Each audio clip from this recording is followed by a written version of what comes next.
The past year in pickleball paddles has been pretty crazy to say the least. This time last year, JOOLA came out with their Gen 3 series, which pretty much took the pickleball world by storm by introducing some revolutionary new technology that we've never seen before in pickleball. It changed the way that we thought about pickleball paddles, and it even changed the way that we play the game when it comes to our play styles. This year, we have the new Pro 4 series, which is an enhancement of the technology that we saw last year. They made it better. It plays very similar, so we're going to see a lot of the same things that you know and love from last year's models, from the 3S models, from the Mod TA15.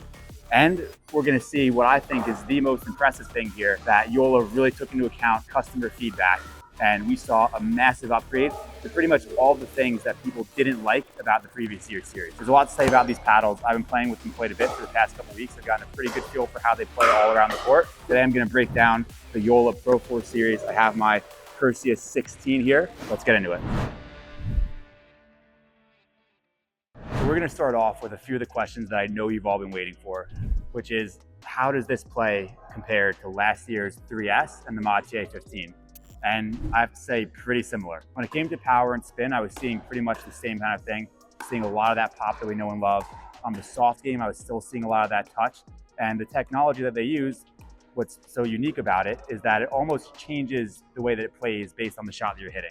It's one of the big things that JOOLA said last year when they came out with the Gen 3 was the paddle knows what shot you're hitting and how to respond. And that's with their propulsion core technology, which we'll talk a little bit more about later, where you still see your soft touch, but when you really lay into the ball, it sits on the face a little bit more and it explodes off, so you get more power. And that's really something that you can feel as you're hitting. When you're at the kitchen, some of these dink battles, you can feel the soft touch for the dink, but the second you accelerate, you can feel a marked difference in how quickly it comes off the paddle. That's the same kind of thing that we saw last year. Now, the other thing that everyone's probably wondering about, probably the single biggest complaint that JOOLA has gotten over the past year from the Gen 3 series, the 3S, the Mod TA15 specifically, and even the Gen 2 series with the original Perseus and Scorpius, is core crush, delamination, where it's a known issue. You play with these paddles for a long time, there might be some changes in the way that it plays. You have the face delaminates a little bit, you have the core crush. All of a sudden, one day you take the paddle out of the bag, it's making completely different noise and balls are flying all over the place. And known issue, JOOLA is very upfront about it. That's not going to happen in these paddles. I'm going to tell you a little bit why. The way that we get to that core crush phenomenon is when you put the polypropylene core in the paddle, they have to crush it down. So the mold might be to here, which is the frame of the paddle, and then the core ends up coming out to here. And when they press it in, they literally press the core down so that it fits in the mold. So after you play with it for a while, it starts to loosen, it expands again, and then you get that trampoline effect that we were seeing over the past years of paddle models. JOOLA's actually very upfront about this. They know that that was an issue, and they know now what caused it. So they got rid of it for these paddles. It didn't affect performance. So now what we're seeing is the core is not bigger than the mold when they create these paddles. So we're gonna have the mold, let's say, is this thick. The core is going to fit in there, so you're not going to press it down, compress it. It's called a compressed core if you were to compress it. So that way it doesn't expand and you don't get that core crush. So the playability of these paddles aren't going to change too much from day 1 to day 50 to day 100 to playing a year later. But even still, JOOLA does have a warranty on these paddles where I believe it's a 12-month warranty, where if anything happens to the paddle within 12 months, you're going to be able to get a new one. So even if it did core crush, which it's not going to, but if it did, they'd still replace it for you. We don't have to worry about those issues anymore. Again, that was a known thing, and I really commend JOOLA for looking at that and making the change in the technology this year, so we don't have to worry about it too much anymore. When I'm playing with these paddles, when I'm giving these paddles to players that I coach, one of the things they always ask is about the durability because they've heard about it. So for the Pro 4 series, it's really excellent that we corrected that issue. So you're not going to have to be replacing paddles, and you're not going to have to worry about core crush. And then another issue that we've heard a lot of, maybe the elephant in the room, is, are these paddles going to get banned? And a lot of players are a little reluctant now to buy JOOLA paddles because after the original Gen 3 and now after the mod, we're seeing, well, why would I buy a paddle if I think it's just going to get banned in a few months? Of course, we can't predict the future, but what I do know is that the technology that caused the mod to get banned is not in this paddle. So that's the core, again, the core crush, the compressed core. We don't have that anymore. So the reason the mod got delisted was because the performance changed over time. So a new mod is going to perform very different to a broken in mod, right, after you play with it for a couple months. So you can't really have that when it comes to playing a pickleball tournament. JOOLA also was cognizant about the amount of power that they were putting on these paddles. So they said up front, they weren't looking to create a more powerful paddle than last year's models. They thought that they were at a good place when it came to power.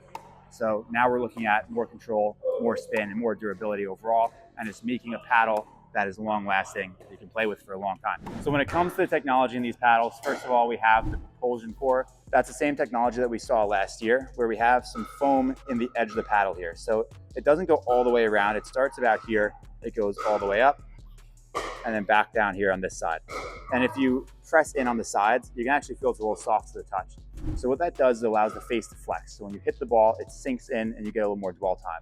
The harder you hit it, the more it sinks in, which means the harder it's gonna explode off the paddle. So that's where we get the effect where on soft shots, like your dinks and your drops and your resets, you're not getting a ton of power, you're getting a lot of control. But on the harder shots, because there's more force, the ball sinks into it more, so it explodes off faster and gets more spin because it's spending more time in the paddle face. So for harder shots, you get more power. For softer shots, you get more touch.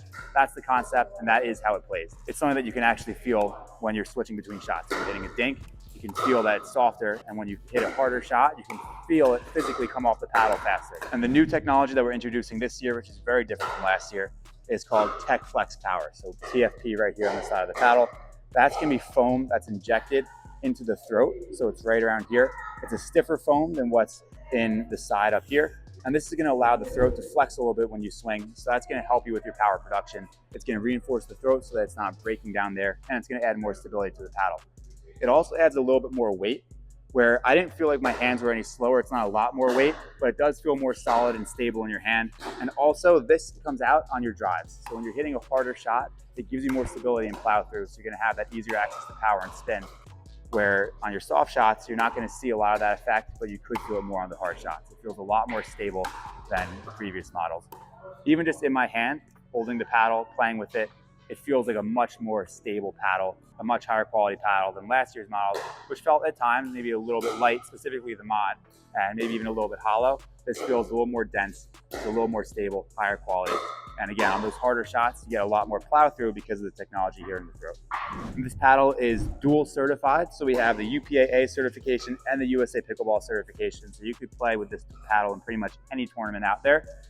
They are going to release a UPAA only certified paddle a little bit later in the year, which is going to be the same exact paddle, it's going to be a little bit grittier for the pros that are playing on the PPA tour. For most players, unless you're playing PPA tournaments only, I would say get the dual certified one. The only difference between the two paddles is that a UPAA paddle is going to have a little bit more grit. But to be honest, even though this paddle isn't the most gritty paddle out there, it did not sacrifice spin. And that's because a lot of the spin that we're seeing from this paddle is coming from the technology in it, the propulsion core, where the ball sits on the face and not from the grit. We get spin in a similar way here to how we get it in tennis, where the ball sits on the strings, and in table tennis, where the ball sits on the rubber. So in those two sports, we don't have grit, we have dwell time. And that's what we have here with these paddles. So the first thing that I noticed when I picked up the paddle was, oh, there's not a lot of grit on here. I hope I get a lot of spin. But as soon as I started playing with it and hitting drives, the ball started falling to the court in ways that I did not expect it to, especially on my serves and on some bigger shots. I hit a few serves that I thought were gonna go flying out, and they ended up dipping in and they were a foot in. So that just speaks to how much spin you can get with these paddles, even though they're not super gritty. So pickleball in general, I think we need to move away from the correlation between grit and spin. You don't necessarily need a super gritty paddle to get a lot of spin. So I'm going to talk a little bit now about my personal thoughts on how the paddle played. We talked a lot about the technology and what's inside this thing, and that's really important for you to understand when you're making a decision whether or not you want to get it. I'm going to give you my thoughts now on how it played all around the court. First of all, you get a lot of power. That's something that I love about this paddle, that a lot of people liked about the previous JOOLA paddles, and that's something that you kind of need in today's game. Pickleball is getting faster, we're hitting more drives, we're hitting more speed ups, we're hitting with more spin. So you need a paddle that can keep up. And in my opinion, you should be playing with a paddle that complements your strengths. You shouldn't be playing with a paddle that supplements your strengths. For example, if I'm a power player, I'm gonna get more out of playing with a power paddle that's gonna help me do what I do best even better than playing with a control paddle that's gonna give me more of what I need to work on, but also take away from my strengths. So keep that in mind as well. This is a pretty powerful paddle. That's what we all liked about last year's models, what we liked about the 3S and the mod. Again, it doesn't sacrifice a lot of the soft touch. And that's one of the biggest things about this paddle is when I'm hitting my drops, I'm hitting my dinks, I'm still able to put it in the kitchen with pretty decent consistency overall. I'm not seeing too much of a difference from last year. Where I do see a difference is when I really lay into the ball. So if I hit a big drive, I feel like personally when I swing really hard, I'm getting a little more power, and I'm having a little more stability. Yeah, there you go. Yeah, did you get that? I feel like I'm also getting some spin on there, like I mentioned. I hit a lot of shots that I could have sworn were going out that probably would have gone out with some of my other paddles, but we're able to dip in. So from pretty much all over the court, I did feel like I had that extra power. I felt like it was pretty easy to play with in transition and at the kitchen. I didn't feel like too much was popping up, which again is something that when you're playing with a powerful paddle, you might have to be okay with popping some more balls up. You don't really get a lot of that with these, again, because of the technology, the propulsion core, you're not really gonna fly the ball when you're hitting soft shots. That's not to say it's a super soft paddle. So when I compare it to, for example, a Gen 2, that is markedly softer than this, but it's not so powerful that you can't control it. And again, in today's game, I think that most players should be playing with about as powerful a paddle as you can handle, as long as that suits your game, because you do want to be able to keep up. If people are ripping drives and speed ups at you, you have to be able to give it back to them rather than pulling everything off it and putting it in the kitchen. Personally, I used to love the Gen 1 paddle, and I was even hesitant to play with the Gen 2 when it first came out, because I was more of a defensive player. I really relied on my drops to get to the kitchen. I relied on my dinks to outdink my opponents. And I eventually moved up to the Gen 2 a little bit reluctantly. And now I feel like I could never go back to either of those paddles. And that's coming from a super defensive player. I'd say that these paddles are pretty suitable for just about any play style. Kind of a cliche, but I really think that they are.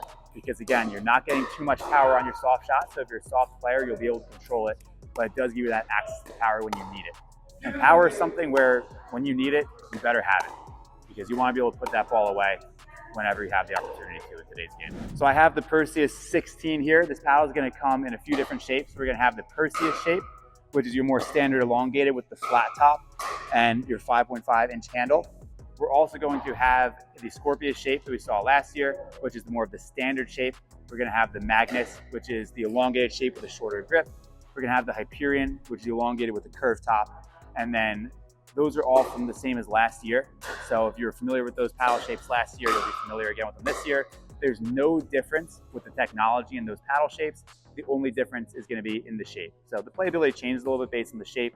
The sweet spot changes, the swing weight and the weight balance changes, but overall technology is going to be pretty much the exact same thing. They're also launching this year all new the Agassi shape. So that's Andre Agassi's signature shape. It's going to be a little bit closer to a tennis racket, but the technology again is going to be the same for the Agassi Pro. They're also releasing a couple other Agassi models, which are going to be Gen 2 and Gen 1. So those are going to be a little bit cheaper, more for your entry-level player. The Agassi Pro is going to be the same exact technology, just a different shape, and that's going to be an all-new one.